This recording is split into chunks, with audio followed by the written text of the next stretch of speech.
السلام علیکم ورحمۃ اللہ وبرکاتہ۔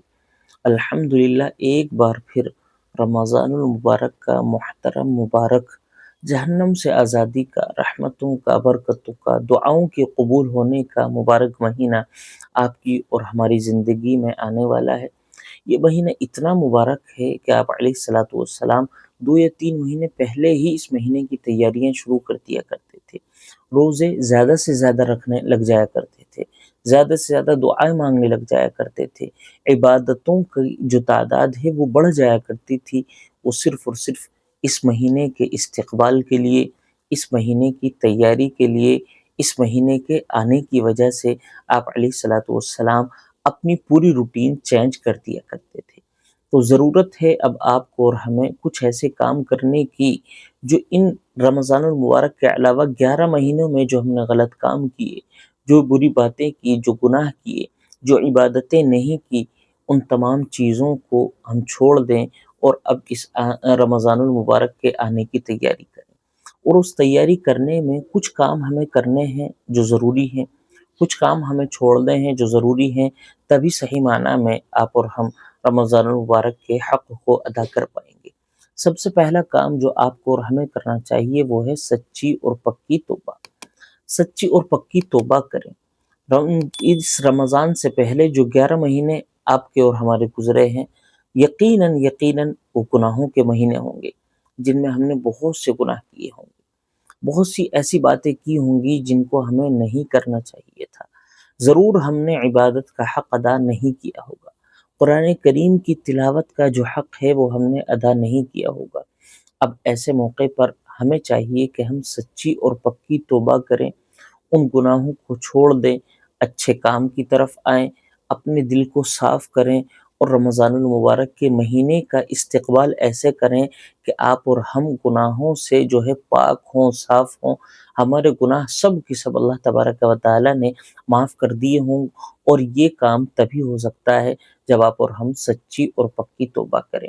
اور ویسے بھی قرآن کریم میں جگہ جگہ اور آپ علیہ الصلاۃ والسلام نے احادیث میں مختلف مقامات پر توبہ کرنے کا حکم دیا، توبہ کرنے کے فائدے بتلائے۔ تو اب ان فائدوں کی طرف آنے کی ضرورت ہے۔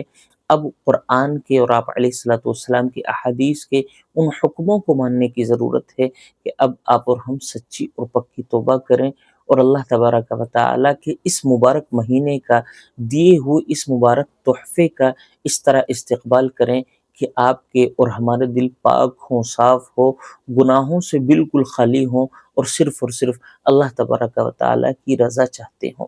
تو سب سے پہلا کام ہمیں کرنا ہے سچی اور پکی توبہ۔ دوسرا کام آپ کو اور ہمیں کرنا ہے اپنا روٹین شیڈیول چینج کرنا۔ جو بھی ہمارا روٹین چل رہا ہے اس کو بالکل چینج کریں۔ اس میں کچھ ایسے وقت نکالیں جس میں ہم قرآن کریم کی تلاوت کریں، کچھ ایسا وقت نکالیں جس میں ذکر و اذکار کر سکیں، اور نماز جو کہ فرض ہے اس کے لیے تو وقت نکالنا ہی نکالنا ہے۔ اور کچھ ایسا وقت نکالیں کہ جب رمضان المبارک شروع ہو جائے تو کچھ آرام کر لیں، کچھ عبادتیں کر لیں، کچھ نماز پڑھ لیں اور ساتھ میں کام بھی ہوتا رہے۔ تو دوسرا کام آپ کو اور ہمیں کرنا چاہیے اپنا روٹین، اپنا ڈیلی روٹین جو ہے اس کو چینج کرنا، اپنے دن کی جو کارگزاری ہے اس کو تھوڑا سا رد و بدل کرنا اور اللہ تبارک و تعالیٰ کی عبادت کے لیے تیار ہو جانا۔ یہ دوسرا کام۔ تیسرا کام جو آپ کو اور ہمیں کرنا ہے وہ ہے قرآن کریم سے مضبوط تعلق۔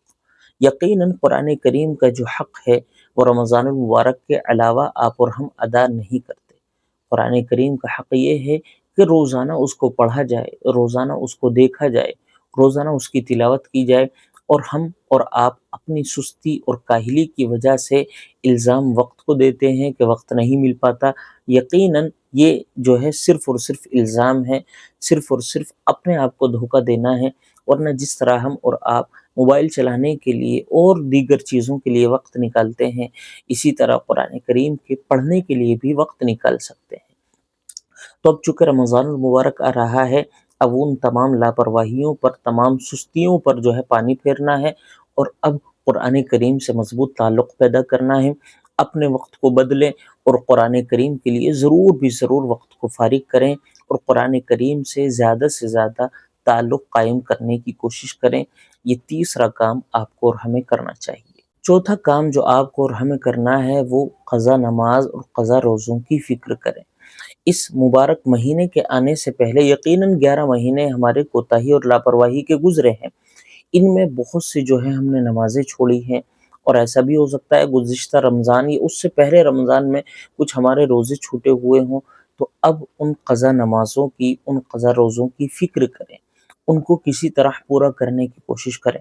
ایسا نہیں ہے کہ اگر آپ نے قضا نمازیں پوری نہیں کی یا قضا روزے پورے نہیں کیے تو اس مہینے آپ نماز نہیں پڑھیں گے، اس مہینے آپ روزے نہیں رکھیں گے، پڑھیں گے تو قبول نہیں ہوں گے، مانے نہیں جائیں گے، ایسا کچھ نہیں۔ اس مہینے بغیر قضا نماز، بغیر قضا روزوں کی بھی اگر آپ کو عبادت کرنی ہے تو کریں، وہ آپ کے انشاءاللہ قبول ہوں گے۔ لیکن جو پیچھے گزر چکے روزے ہیں، جو پیچھے گزر چکی نمازیں ہیں، سوال تو کل قیامت کے دن ان کا بھی ہوگا۔ تو بہتر یہ ہے کہ ان کی بھی فکر کر لی جائے، وقتاً فوقتاً ان کے لیے بھی وقت فارغ کیا جائے۔ جس طرح آپ ہم نماز فجر کی نماز، ظہر کی نماز پڑھتے ہیں، انہی کے ساتھ جو ہے پچھلے دن کی، پچھلے جو ہے چھوٹی ہوئی نمازیں بھی پڑھ لیں۔ مثال کے طور پہ فجر کی نماز پڑھ رہے ہیں تو فجر کے فوراً بعد، سورج کے نکلنے سے پہلے پہلے آپ اور ہم فرض جو چھوٹی ہوئی فجر کی نماز ہے اسے پڑھ لیں۔ ظہر کی نماز پڑھ رہے تھے تو ظہر کی نماز سے فارغ ہونے کے بعد پچھلی جو ظہر کی چھوٹی ہوئی نماز ہے اسے بھی پڑھ لیں۔ اسی طرح عصر، مغرب، عشاء پڑھ لیا کریں۔ اور روزوں کی فکر ایسے کریں کہ کسی بھی دن آپ جو ہے یہ نیت کریں کہ میں فلاں جو ہے دن چھوٹے ہوئے روزے کی قضا کر رہا ہوں، اور اس روزے کی قضا کریں۔ اس طرح آپ اور ہم اپنی قضا نماز اور قضا روزوں کی فکر کر سکتے ہیں، ان کو پورا کرنے کی کوشش کر سکتے ہیں۔ سب سے اہم کام جو آپ کو اور ہمیں کرنا ہے وہ اپنے سوشل میڈیا کا جو وقت ہم نے باندھ رکھا ہے، جو بھی ہم نے انسٹاگرام یا فیس بک یا یوٹیوب کا وقت باندھ رکھا ہے، اس کو چینج کریں۔ اس میں جو ہے اپنے اس وقت کو نکال کر قرآن کو، حدیث کو، ذکر کو یا اللہ تعالیٰ کی عبادت کو دیں۔ یہ 5 کام ضرور کرنے ہیں۔ ان 5 کاموں سے انشاءاللہ ہمارا رمضان المبارک کا استقبال ہوگا، ہم رمضان المبارک کے لیے تیار ہو جائیں گے، برائیوں سے بچ کر اچھائیوں کی طرف آ جائیں گے۔ اللہ تبارک و تعالی اس رمضان المبارک کو ہمارے لیے نجات کا، مغفرت کا، جنت میں جانے کا ذریعہ بنائے۔ آمین و ثم آمین۔ السلام علیکم ورحمۃ اللہ وبرکاتہ۔